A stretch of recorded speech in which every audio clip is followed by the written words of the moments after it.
Video number 31.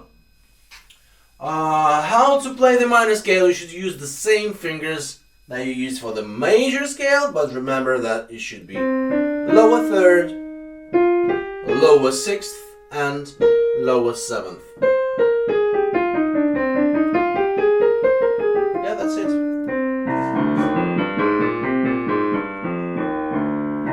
Okay, let's try to play the exercise on the right hand page.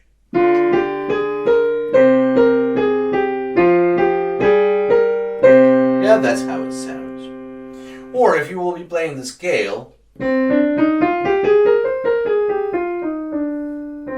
with your left hand. And do you remember we played the game of composing the melodies using the stable and not stable tones, right? So let's try to do the same with the minor key. That is your task, by the way.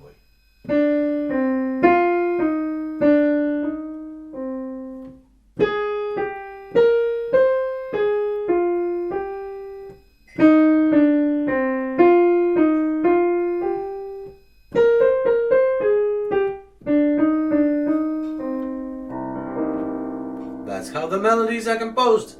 That easy. Guys, music is easy, just open your heart to it. Good luck.